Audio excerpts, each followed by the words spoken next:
ನಮಸ್ಕಾರ ವೀಕ್ಷಕರೇ, news four ಕನ್ನಡಕ್ಕೆ ಸ್ವಾಗತ. ನಾನು ಸತೀಶ್ ಹೊಸಹಳ್ಳಿ.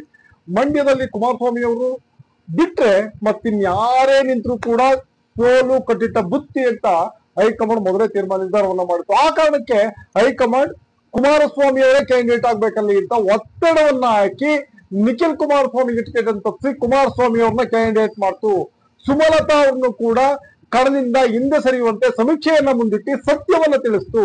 ಆ ಕಾರಣದಿಂದಲೇ ಸುಮಲತಾ ಅವರು ಕೂಡ ಸೈಲೆಂಟ್ ಆಗಿ ಜೆಡಿಎಸ್ಗೆ ತನ್ನ ಬೆಂಬಲವನ್ನ ಘೋಷಿಸಿದ್ರು, ಮೈತ್ರಿ ಅಭ್ಯರ್ಥಿಗೆ ಬೆಂಬಲವನ್ನ ಘೋಷಿಸಿದ್ರು. ಆ ಕೂಡ ಇಡೀ ಜಿಲ್ಲೆಯಲ್ಲಿ ಸ್ಟಾರ್ಟ್ ಆಗಿದ್ದೇನೆಂದ್ರೆ, ಕಳೆದ ಬಾರಿ ಇದೇ ಸುಮಲತಾ ಸ್ವಾಭಿಮಾನದ ಹೆಸರಲ್ಲಿ ಮತವನ್ನ ಕೇಳಿದ್ರು. ಸ್ವಾಭಿಮಾನದ ಹೆಸರಲ್ಲಿ ಜಿಲ್ಲೆಯನ್ನ ತಿರುಗಿ ಒಂದು ಹಳೆಯನ್ನ ಸೃಷ್ಟಿ ಮಾಡಿದ್ರು. ಸ್ವಾಭಿಮಾನಿ ಓಟ್ಗಳನ್ನ ತಗೊಂಡು ಚುನಾವಣೆಯನ್ನ ಗೆದ್ರು. ಆದ್ರೆ ಅದೇ ಸ್ವಾಭಿಮಾನವನ್ನ ಇವತ್ತು ಜೆಡಿಎಸ್ ಮನೆಯಲ್ಲಿ ಹಡ ಇಟ್ಟು ಪರವಾಗಿ ಮತ ಕೇಳ್ತಾರ ಅನ್ನೋ ಒಂದು ಚರ್ಚೆ ಸ್ಟಾರ್ಟ್ ಆಯ್ತು. ಜೊತೆಗೆ ಏನು ಪ್ರೆಸ್ ಮೀಟ್ ಅಲ್ಲೇ ಸುಮಲತಾ ಆಪ್ತರು ಕೂಗಾಡ್ಲಿಕ್ಕೆ ಸ್ಟಾರ್ಟ್ ಮಾಡಿದ್ರು. ನಾವ್ ಯಾವುದೇ ಕಾರಣಕ್ಕೂ ಕುಮಾರಸ್ವಾಮಿ ಪರವಾಗಿ ನೀವು ಹೋಗ್ಕೂಡ್ದು, ನಾವಂತೂ ಕುಮಾರಸ್ವಾಮಿ ಪರವಾಗಿ ಬರಲ್ಲ, ನೀವು ಕುಮಾರಸ್ವಾಮಿ ಪರವಾಗಿ ಹೋಗಿ ಮತಯಾಚನೆಯನ್ನ ಮಾಡೋದು ನಮಗೆ ಸುತರಾಮ್ ಇಷ್ಟ ಇಲ್ಲ. ಯಾವುದೇ ಕಾರಣಕ್ಕೂ ಅವನ ಪರವಾಗಿ ನೀವು, ಅದು ಏಕವಚನದಲ್ಲಿ ಮಾತನಾಡ್ತಾರೆ, ಅವನ ಪರವಾಗಿ ನೀವು ಮತಯಾಚನೆಯನ್ನ ಮಾಡ್ಕೂಡ್ದು ಅನ್ನೋ ಒಂದು ಗಲಾಟೆಯನ್ನ ಎಬ್ಬಿಸ್ತಾರೆ ಆ ಸಭೆಯಲ್ಲಿ, ಪತ್ರಿಕಾಗೋಷ್ಠಿಯಲ್ಲಿ. ಒಂದು ವೇಳೆ ಕುಮಾರಸ್ವಾಮಿ ಪರವಾಗಿ ನಾನು ಮತವನ್ನ ಕೇಳಲಿಕ್ಕೆ ಹೋದ್ರೆ ವಿರೋಧಾಭಾಸ ಆಗ್ತದೆ, ವಿರೋಧ ಉಂಟಾಗ್ತದೆ. ಜೊತೆಗೆ ನನ್ನ ಜೊತೆ ಇರ್ತಕ್ಕಂಥವ್ರೆ ಅದನ್ನ ವಿರೋಧಿಸ್ತಾರೆ. ನನ್ನ ಬೆಂಬಲಿಗರು, ನನ್ನನ್ನ ಯಾರು ಫಾಲೋ ಮಾಡಿದ್ದಾರೆ ಎಲ್ಲರೂ ಕೂಡ ಕುಮಾರಸ್ವಾಮಿಯನ್ನ ವಿರೋಧಿಸಿ ನನಗೆ ಮತ ಕೊಟ್ಟವರು. ಕುಮಾರಸ್ವಾಮಿ ಯಾರೆಲ್ಲ ವಿರೋಧಿಸ್ತಾ ಇದ್ರು, ಜೆಡಿಎಸ್ ಅನ್ನ ಯಾರೆಲ್ಲ ವಿರೋಧಿಸ್ತಾ ಇದ್ರು, ಅವರೆಲ್ಲರೂ ಕೂಡ ಒಂದಾಗಿ ನನ್ನ ಪರವಾಗಿ ಕೆಲಸ ಮಾಡಿದ್ರು.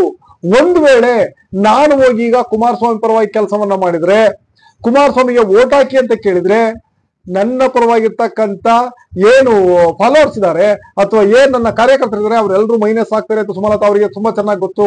ಆ ಕಾರಣಕ್ಕೆ ಈಗ ಸುಮಲತಾ ಒಂದು ತೀರ್ಮಾನವನ್ನ ಮಾಡಿದ್ದಾರೆ. ಹೈಕಮಾಂಡ್ ಮುಂದೆ ಸ್ಪಷ್ಟವಾಗಿ ಹೇಳಿದ್ದಾರೆ, ಮಂಡ್ಯವನ್ನ ಬಿಟ್ಟು ಎಲ್ಲಿ ಬೇಕಾದ್ರೂ ಕೂಡ ನೀವು ನನ್ನನ್ನ ಕ್ಯಾನ್ವಾಸ್ ಮಾಡ್ಲಿಕ್ಕೆ ಹೇಳಿ, ಎಲ್ಲಿ ಬೇಕಾದ್ರೂ ಮತಯಾಚನೆಯನ್ನ ಮಾಡ್ಲಿಕ್ಕೆ ಹೇಳಿ, ಎಲ್ಲಿ ಬೇಕಾದ್ರೂ ಕಾರ್ಯಕ್ರಮಗಳಲ್ಲಿ ಪಾಲ್ಗೊಳ್ಳಿಕ್ಕೆ ಹೇಳಿ, ನಾನು ಪಾಲ್ಗೊಳ್ತೀನಿ ಇಡೀ ಇಂಡಿಯಾದಲ್ಲಿ. ಆದರೆ ಮಂಡ್ಯದಲ್ಲಿ ಸಾಧ್ಯನೇ ಇಲ್ಲ. ಮಂಡ್ಯದಲ್ಲಿ ಯಾವುದೇ ಕಾರಣಕ್ಕೂ ಕೂಡ ನಾನು ಓಟ್ ಕೇಳಲ್ಲ. ಮಂಡ್ಯದ ಹೋಗಿ ಕುಮಾರಸ್ವಾಮಿಗೆ ಓಟ್ ಕೊಡಿ ಅಂತ ನಾನು ಯಾವುದೇ ಕಾರಣಕ್ಕೂ ಕೇಳಲ್ಲ. ಇದು ಸ್ವಾಭಿಮಾನದ ಪ್ರಶ್ನೆ. ಕಳೆದ ಚುನಾವಣೆ ನಾನು ಹೋರಾಟ ಮಾಡಿದ್ದೆ ಇವರ ವಿರುದ್ಧ. ಆಗ ಎಲ್ಲಾ ಪಕ್ಷದವ್ರಿಗೂ ನನಗೆ ಪಕ್ಷಾತೀತವಾಗಿ ಬೆಂಬಲವನ್ನು ವ್ಯಕ್ತಪಡಿಸಿದ್ದಾರೆ. ಈಗ ನಾನು ಹೋಗಿ ಅಲ್ಲಿ ಕುಮಾರಸ್ವಾಮಿ ಮತವನ್ನ ಕೊಡಿ ಅಂತ ಕೇಳಿದ್ದೆ ಆದ್ರೆ ಮುಂದೆ ನನಗೆ ಅಲ್ಲಿ ನಿಲ್ಲಿಕ್ಕಲ್ಲ, ಮಂಡ್ಯದ ಜನರಿಗೆ ಮುಖ ತೋರಿಸ್ಲಿಕ್ಕೂ ಅದು ಸರಿಯಾಗಲ್ಲ. ಹಾಗಾಗಿ ನನ್ನ ಬೆಂಬಲಿಗರು ಕೂಡ ಇದನ್ನು ವಿರೋಧಿಸ್ತಿದ್ದಾರೆ. ಹಾಗಾಗಿ ನಾನು ಯಾವುದೇ ಕಾರಣಕ್ಕೂ ಮಂಡ್ಯದಲ್ಲಿ ಕೆಲಸವನ್ನ ಮಾಡಲ್ಲ. ಮಂಡ್ಯವನ್ನ ಹೊರತುಪಡಿಸಿ ಕರ್ನಾಟಕದ ಯಾವುದೇ ಜಾಗವನ್ನ ಕೊಡಿ, ಯಾವುದೇ ಊರನ್ನ ಕೊಡಿ, ಯಾವುದೇ ಕ್ಷೇತ್ರವನ್ನ ಕೊಡಿ, ನಾನು ಬಿಜೆಪಿ ಪರವಾಗಿ ಕೆಲಸವನ್ನ ಮಾಡ್ತೇನೆ. ಬಿಜೆಪಿ ಹೈಕಮಾಂಡ್ ಕೂಡ ಇದಕ್ಕೆ ಸಮ್ಮತಿಯನ್ನ ಸೂಚಿಸಿದೆ ಅಂತ ಹೇಳಲಾಗ್ತಾ ಇದೆ. ಸುಮಲತಾ ಅವ್ರನ್ನ ಉತ್ತರ ಕರ್ನಾಟಕ ಭಾಗದ ಉಸ್ತುವಾರಿಯನ್ನ ಕೊಡ್ಲಿಕ್ಕೆ, ಚುನಾವಣಾ ಉಸ್ತುವಾರಿಯನ್ನ ಕೊಡ್ಲಿಕ್ಕೆ, ಆ ಭಾಗದಲ್ಲಿ ಅವ್ರಿಗೂ ಕೆಲಸವನ್ನ ಮಾಡ್ಲಿಕ್ಕೆ ಸಮ್ಮತಿಯನ್ನು ಸೂಚಿಸಿದೆ ಅಂತ ಹೇಳಲಾಗ್ತಾ ಇದೆ. ವೀಕ್ಷಕರೇ, ಒಟ್ಟಾರೆಯಾಗಿ ಕುಮಾರಸ್ವಾಮಿ ಏನಾಗಿತ್ತು ಅಂದ್ರೆ ಒಂದ್ ರೀತಿ ಈಲ್ಡ್ ಆದ್ರು, ಸುಮಲತಾ ಮುಂದೆ ಈಲ್ಡ್ ಆದ್ರು, ಮಂಡಿಯನ್ನ ಊರಿ ಸುಮಲತಾ ಮನೆಗೆ ಹೋಗಿ ಬೆಂಬಲವನ್ನ ಕೇಳಿದ್ರು. ಸುಮಲತಾ ಅವ್ರನ್ನ ಬೆಂಬಲಿಸುವಂತೆ ಒಂದ್ ರೀತಿ ಮನವಿಯನ್ನ ಮಾಡಿದ್ರು. ಆದ್ರೂ ಕೂಡ ಈಗ ಕುಮಾರಸ್ವಾಮಿ ಅವರೊಬ್ಬರಲ್ಲ, ಎಸ್ ಎಂ ಕೃಷ್ಣ ಮನೆಗೆ ಹೋದ್ರು. ಎಸ್ ಎಂ ಕೃಷ್ಣ ಮುಖ್ಯಮಂತ್ರಿ ಆಗೋದನ್ನ ತಡೆದೇ ಇದೆ ಕುಮಾರಸ್ವಾಮಿ ಅಂಡ್ ಫ್ಯಾಮಿಲಿ. ಯಾವಾಗ ಎಸ್ ಎಂ ಕೃಷ್ಣ ಮುಖ್ಯಮಂತ್ರಿಯಾಗಿ ತದನಂತರ ನಡೆದ ಚುನಾವಣೆಯಲ್ಲಿ ಸಮ್ಮಿಶ್ರ ಸರ್ಕಾರ ರಚನೆ ಆಗುತ್ತೆ, ಆಗ ದೇವೇಗೌಡರು ಎಸ್ ಎಂ ಕೃಷ್ಣನ್ನ ಹೊರತುಪಡಿಸಿ ಬೇರೆ ಯಾರಿಗೆ ಬೇಕಾದ್ರೂ ನೀವು ಸಿಎಂ ಮಾಡಿ, ಎಸ್ ಎಂ ಕೃಷ್ಣನ್ ಮಾಡ್ಕೂಡ್ದು, ಎಸ್ ಎಂ ಕೃಷ್ಣನ್ನ ಮುಖ್ಯಮಂತ್ರಿ ಮಾಡೋದಾದ್ರೆ ನಾವು ಬೆಂಬಲವನ್ನ ಕೊಡಲ್ಲ ಅಂತ ಕಾಂಗ್ರೆಸ್ ಹೈಕಮಾಂಡ್ ಮುಂದೆ ಹೇಳ್ತಾರೆ. ಹಾಗಾಗಿ ಅವತ್ತು ಧರ್ಮಸಿಂಗ್ ಅವ್ರನ್ನ ಮುಖ್ಯಮಂತ್ರಿ ಮಾಡ್ಲಿಕ್ಕೆ ಒಪ್ಪಿದ ದೇವೇಗೌಡರು ಕುಮಾರಸ್ವಾಮಿ ಎಸ್ ಎಂ ಕೃಷ್ಣ ಅವ್ರನ್ನ ವಿರೋಧಿಸಿರ್ತಾರೆ. ಆದ್ರೆ ಇವತ್ತು ಅದೇ ಎಸ್ ಎಂ ಕೃಷ್ಣ ಮನೆಗೆ ಕುಮಾರಸ್ವಾಮಿ ಅವರು ಹೋಗ್ತಾರೆ. ನಂತರ ಪುಟ್ಟಣ್ಣಯ್ಯ ಅವರ ಸಮಾಧಿಗೆ ಹೋಗಿ ನಮಸ್ಕಾರವನ್ನ ಮಾಡ್ತಾರೆ. ಆದ್ರೆ ಅವದೇ ಪುಟ್ಟಣ್ಣಯ್ಯ ಅವರ ಮಗ ಚುನಾವಣೆಗೆ ನಿಂತಾಗ, ಪುಟ್ಟಣ್ಣಯ್ಯ ಅವರು ನಿಧನರಾಗಿ ತೀರಿ ಹೋದಂತ ಸಂದರ್ಭದಲ್ಲಿ ಪುಟ್ಟಣ್ಣಯ್ಯ ಅವರ ಮಗ ಚುನಾವಣೆಗೆ ನಿಲ್ತಾರೆ. ಆ ಚುನಾವಣೆಗೆ ನಿಂತಾಗ ಇದೇ ಕುಮಾರಸ್ವಾಮಿ ಅಲ್ಲಿ ಕ್ಯಾಂಡಿಡೇಟ್ ಹಾಕಿ ಅವ್ರನ್ನ ಸೋಲಿಸ್ತಾರೆ. ಹೀಗೆ ಅವ್ರ ಆಶೀರ್ವಾದ ಇದೆ ಅನ್ನೋ ಮಾತುಗಳನ್ನ ಆಡ್ತಾರೆ.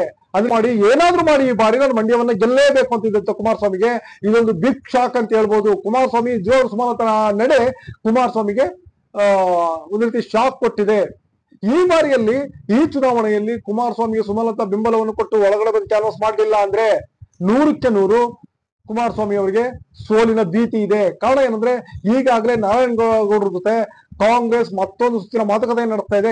ಅವತ್ತೇನು ಹೇಳಿದ್ರು, ಕುಮಾರಸ್ವಾಮಿ ಅಂತೂ ದೊಡ್ಡ ವ್ಯಕ್ತಿ ಬಂದು ನಿಂತಾಗ ನಾನು ಸೈಲೆಂಟ್ ಆಯ್ತೀನಿ, ನಾನು ಇಲ್ಲಿ ಹೋಗಲ್ಲ ಅಂತ. ಆದ್ರೆ ಅವರ ಮುಂದಿನ ಭವಿಷ್ಯ ದೃಷ್ಟಿಯಿಂದ ಅಲ್ಲಿ ಅವರು ಪಕ್ಷವನ್ನು ಬಿಡ್ಲಿಕ್ಕೆ ತಯಾರಿ ನಡೆಸ್ತಾ ಇದ್ದಾರೆ. ಜೊತೆಗೆ ಕಾಂಗ್ರೆಸ್ ಜೊತೆ ಮಾತುಕತೆ ನಡೆಸ್ತಾ ಇದ್ದಾರೆ. ಸುಮಲತಾ ಜೊತೆ ಇದೇ ನಾರಾಯಣಗೌಡರು ಮಾತುಕತೆ ಆಡಿದ ನಂತರನೇ ಸುಮಲತಾ ಕೂಡ ತೀರಾ ನನ್ನಲ್ಲಿ ಕಾಂಗ್ರೆಸ್ ಹೋಗಲ್ಲ ಅಂತ ಹಿಂಸರಿದ್ರು ಅಂತ ಹೇಳಲಾಗ್ತಾ ಇದೆ ವೀಕ್ಷಕರೇ. ಒಟ್ಟಾರೆಯಾಗಿ ಮಂಡ್ಯದಲ್ಲಿ ಈ ಬಾರಿ ಕುಮಾರಸ್ವಾಮಿ ಗೆಲುವು ಅಷ್ಟು ಸುಲಭ ಇಲ್ಲ. ಕುಮಾರಸ್ವಾಮಿಯಲ್ಲಿ ಗೆಲ್ಲಬೇಕು ಅಂದ್ರೆ ಅರಸಾಹಸವನ್ನ ಮಾಡಬೇಕು.